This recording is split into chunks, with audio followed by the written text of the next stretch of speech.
friends, how are you? It's a new video for you, and we are going to talk about do, does, and did. You know about these. These are auxiliary verbs or helping verbs or the words which are used to make sentence negative, present indefinite और past indefinite. तो past indefinite और present indefinite tense को negative बनाने के लिए हमें do, does या did का प्रयोग करना पड़ता है. It's okay, it's very commonly known that they are used to make present indefinite or past indefinite sentence into negative. लेकिन एफर्मेटिव सेंटेंस में भी डू, डज, डिड का प्रयोग हम कर सकते हैं और करना चाहिए उन परिस्थितियों में जब इस तरह के सेंटेंस हो जो मैं आपको बताने वाला हूं. तो एफर्मेटिव सेंटेंसेस में कैसे करते हैं? तो डू आपको पता है सब्जेक्ट प्लूरल हो तो डू हम नेगेटिव बनाने के लिए करते हैं. जैसे मैंने कहा आई गो देयर, अगर इसको नेगेटिव बनाएंगे तो बोलेंगे I don't go there. Of course मैं नेगेटिव सेंटेंस नहीं बता रहा हूं, इसमें मैं ये बताऊंगा कि डू, डज, डिड को एफर्मेटिव में क्यों करते हैं और उसका मीनिंग क्या होता है. यहाँ पे मैं एक एग्जांपल दे रहा हूं कि नेगेटिव में आई गो देयर तो आई डोंट गो देयर होता है, ठीक है. लेकिन अभी अगर मैं यहाँ पे लिख दूं आई डू गो देयर तो ये क्या हो जाएगा फिर? तो इसका मतलब क्या हुआ? I do go there. तो हमेशा you must know that it's a very perfect rule whenever we use do before any verb. किसी भी वर्ब के पहले अगर हम do का यूज करते हैं तो उसको हम एम्फेसाइज करते हैं कि तो, ऐसा तो. जैसे आई डू गो देयर, मैं जाता तो हूँ, मैं जाता हूँ, मैं जाता तो हूँ.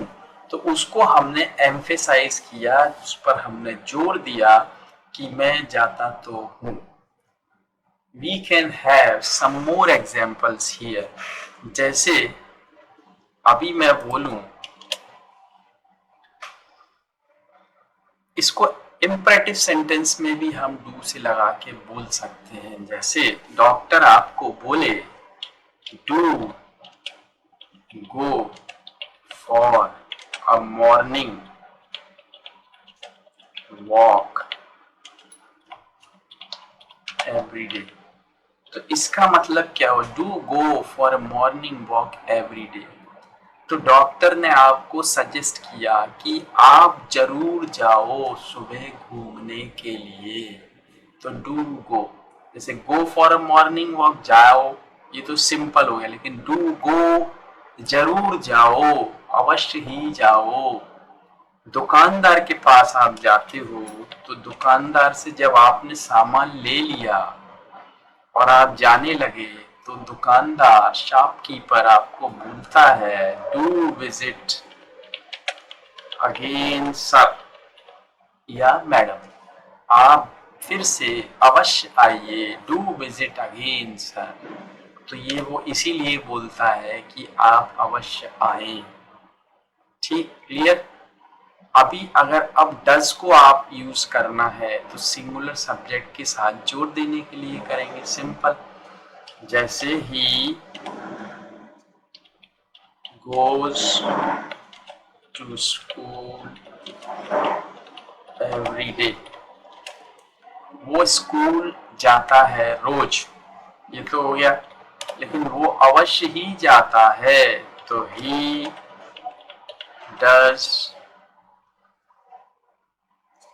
does go to school every day. तो ये हो जाएगा. तो गोज तो गो हो जाएगा, he does go to school every day, वो जाता तो है। अब आप चलिए एक चीज और हम इसमें समझते हैं। जैसे अगर ये क्वेश्चन में हम बोलते क्या, जैसे does he go to school every day, क्या वो रोज स्कूल जाता है? आंसर हमने दे दिया यस ही डज। तो आंसर ऐसे ही देते हैं, जैसे डू यू टीच इंग्लिश में, यस आई डू। तो यस ही डज क्यों बोलते हैं? हाँ जाता तो है। Does he go to school every day, yes he does. हाँ वो जाता तो है। तो एम्फेसाइज कर रहे हैं ना। मेरे से पूछा किसी ने do you teach English, yes I do, तो मैं पढ़ाता तो हूँ, यस आई डू। तो इसीलिए हम इसको इस तरीके से बोलते हैं, ठीक है। अभी हम एक एग्जाम्पल डिड का लेते हैं यहाँ पे पास्ट में। जैसे अगर मैंने कहा आई, कोई दूसरा वर्ब लेते हैं हम यहाँ पे, I watched a movie on YouTube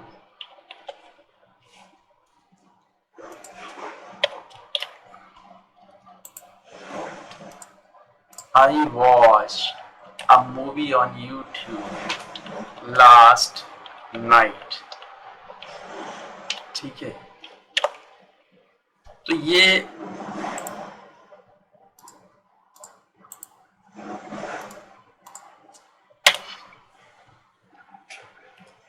अब इसमें मैंने देखी तो थी, अगर इसको एम्फेसाइज करना है तो I did watch a movie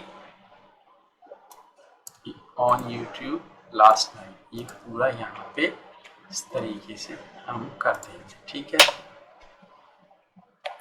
तो ये आपने देखा डू डज डिड को हमने एफर्मेटिव सेंटेंसेस में एम्फेसाइज करने के लिए वर्ब को यूज किया। अब इसी तरह जब हम पूछते हैं, जैसे यही क्वेश्चन में पूछा जाए did you watch a movie last night, तो आंसर भी ऐसे ही देते हैं यस आई डिड, हाँ मैंने देखी तो थी। तो ये इस तरीके से आप यूज करिए, बनाइए sentences. And hello my dear students and friends, welcome back. As you know, I've been an English teacher for the last 28 years and I've been teaching English online through Skype for the last 10 years.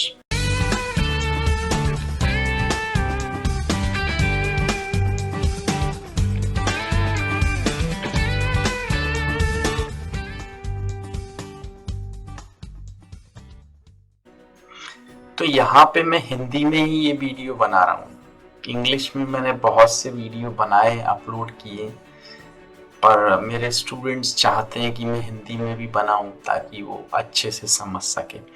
तो यहाँ पे मेरा जो topic है वो है, जैसे हम यूज करते हैं डोंट, जैसे डोंट डू दिस, ऐसा मत करो, डोंट गो देयर। कभी आपने सोचा जैसे डू नॉट भी कहीं लिखा हुआ देखा होगा? तो डू नॉट और डोंट, तो ये हम आज यहाँ पे पढ़ने वाले हैं, ठीक है। तो डू नॉट और एक होता है डोंट। तो आपने ये नोटिस किया है कभी कि डू नॉट क्यों लिखते हैं, उसका मतलब क्या होता है, डोंट क्यों लिखते हैं, इसका मतलब क्या होता है? तो यहाँ पे हम ये बात समझते हैं। देखो डोंट तो सिंपल होता है, जैसे आपने कहा डोंट गो देयर, तो वहां मत जाओ। जैसे आपने सिंपली कहा डोंट गो देयर, ठीक है। तो ये सिंपल सेंटेंस है कि वहां मत जाओ। लेकिन जब डू नॉट का यूज किया जाता है तो उसका मतलब होता है ये कभी नहीं करना है आपको। जैसे अगर मैं एक एग्जांपल दूं, do not spit on the road. अब ये अगर सेंटेंस बोला है डू नॉट स्पिट, मतलब सड़क पे मत थूको, यानी कभी नहीं थूकना है, इसलिए डू नॉट बोला है। या बच्चे क्लास में बात कर रहे हैं, टीचर ने बोला don't talk now, don't talk to each other. तो इसका मतलब ये है कि यहाँ बात मत करो, बाद में तो बात करोगे ही। तो डू नॉट टॉक नहीं बोल सकते वहां पे, क्योंकि वो ऐसा तो हो नहीं सकता कि हम कभी बात नहीं करेंगे, है ना। तो हम वहां बोलेंगे, टीचर बोलेगा या बोलेगी don't talk here in the class. अब कोई ऐसी बात है जैसे do not spread, do not spread garbage on the road. जैसे था डू नॉट स्पिट, थूको नहीं कभी, ऐसी कचरा आप सड़क पे नहीं फैलाओ। Do not abuse,